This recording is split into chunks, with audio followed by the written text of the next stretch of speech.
பொதுவா ஆண்ட்ரே ரசல்னு சொன்னாலே ஒரு பேட்டிங் வந்தோடனே காட்டுத்தனமா சிக்ஸ் அடிச்சு பறக்க விட்டு வெறித்தனமான பல சம்பவங்கள் பண்ணியும் பார்த்திருப்போம். அப்படி இல்ல வந்த உடனே அடிக்க பார்த்து அவுட் ஆகியும் பார்த்திருப்போம். ஆனா நேத்து மேட்ச்ல யாருமே நம்ப முடியாத விதமா கேகேஆர் டீமுக்காக 6 டவுன்ல 12th ஓவர்ல பேட்டிங் பண்ண உள்ள வந்த ஆண்ட்ரே ரசல் அடுத்த 7 ஓவர்ல மோஸ்ட் ஆஃப் த டைம் அவரால் பெரிய ஷாட்ஸ் அடிக்கவும் முடியாம அவுட் ஆக முடியாம சிங்கிள்ஸ் அண்ட் டபுள்ஸ் எடுக்கவும் முடியாம அதிரடியா சிக்ஸஸ்ல டீல் பண்ணி ஆப்போனன்ட் போலர்ஸ் அலற வைக்கிற ஆண்ட்ரே ரசல் இது நம்மளே ஷாக் ஆகுற அளவுக்கு ஒரு ஸ்லோ இன்னிங்ஸ் ஆடி இருப்பாருன்னு தான் சொல்லணும். இதுக்கு முன்னாடி இந்த ஐபிஎல் சீசன்ல இதே மாதிரி ஒரு சிச்சுவேஷன்ல இந்த ஷிக்கர் தவான் பிபிகேஎஸ் டீமுக்காக செமையான நாக் ப்ளே பண்ணி கொடுத்து லாஸ்ட் 5 ஓவர்ஸ்ல 50+ ரன் ஸ்கோர் பண்ணிருப்பாரு. ஃபீல்ட்ல இருக்க கேப் அண்ட் டைமிங் யூஸ் பண்ணி ப்ளே பண்ற ஷிக்கர் தவானே அவ்வளவு அடிச்சாருன்னா அப்ப இன்னைக்கு ரசல் கிட்ட இருந்து ஒரு பெரிய சம்பவம் இருக்கும் போலேன்னு சொல்லிட்டு தான் எல்லாருமே எதிர்பார்த்திருப்போம். ஆனா கடைசியில நடந்ததே வேறன்ற மாதிரி ரசல் அங்கங்க 1-2 பிக் ஷாட் ப்ளே பண்ணி 4 and 6 அடிச்சிருந்தாலும் 7-8 விக்கெட்ஸ் போயிட்டதுனால ஓவராலா லாஸ்ட் ஓவருக்கு முன்னாடி வரைக்கும் கடந்த 5 ஓவர்ஸா பெரிய ஷாட்ஸ் அடிக்க ட்ரை பண்ணி பல ஆக்கஸ் போட்டதுனால அடிக்க முடியாம போனதோட எங்க சிங்கிள் எடுத்தா கேகேஆர் டீம் ஆல் அவுட் ஆயிடுமோன்னு சொல்லிட்டு சிங்கிளும் எடுக்க முடியாம இந்த மேட்ச்ல தான் ரசல் T20 கிரிக்கெட்ல one of the slowest knock ஆடி இருக்காருன்னு சொல்லலாம். பட் நடுவுல ரசல் ஒரு பயங்கரமான காமெடி சம்பவம் பண்ணிருப்பாரு. கேகேஆர் டீமோட பவுலர் ப்ளே பண்ணிட்டு இருக்கும்போது நான் ஸ்ட்ரைக்கர் எண்ட்ல இந்த ஆண்ட்ரே ரசல் சிங்கிளோட ஸ்ட்ரைக் எடுக்கணும்னு சொல்லிட்டு கேர்ஃபுல்லா ஸ்ட்ரைக்கர் எண்ட்ல பாத்துட்டு இருப்பாருன்னு பார்த்தா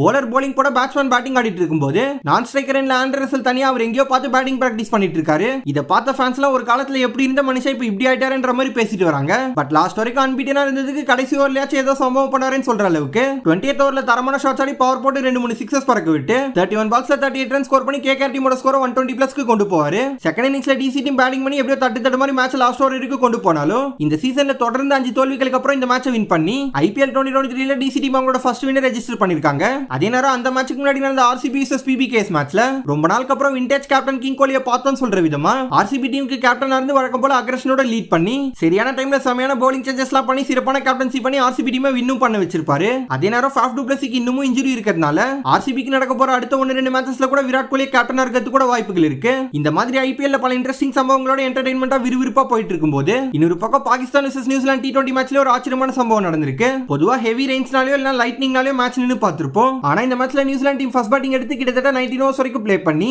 164 ரன்ஸ் அடிச்சு லாஸ்ட் ஓவர் ஆடுறதுக்கு தயாரா இருக்கும்போது அந்த நேரத்துல ஆச்சரியப்படுற அளவுக்கு கிரவுண்ட்லயே ஆலங்கட்டி மழை வந்து அதனால மேட்ச் ஸ்டாப் ஆனதோட கண்டினியூஸா ஆலங்கட்டி மழை இருந்துட்டே இருந்ததுனால கடைசியில மேட்சே அபேண்டன் பண்ணிட்டாங்கன்னு தான் சொல்லணும். இந்த மாதிரி ஆலங்கட்டி மழை வந்து மேட்ச் நிக்கிறதுல ரொம்ப ரேரா நடக்கிற மூமெண்ட் தான். சோ இதுக்கு முன்னாடி இந்த ஒரு ரீசனான ஆலங்கட்டி மழை வந்து மேட்ச் நின்னு நீங்க பாத்திருக்கீங்களா? அண்ட் விராட் கோலி அப்கமிங் மேட்சஸ்லயும் RCB டீம் லீட் பண்ணா நல்லா இருக்கும் நீங்க நினைக்கிறீங்களான்னு கமெண்ட்ல சொல்லிட்டு போங்க.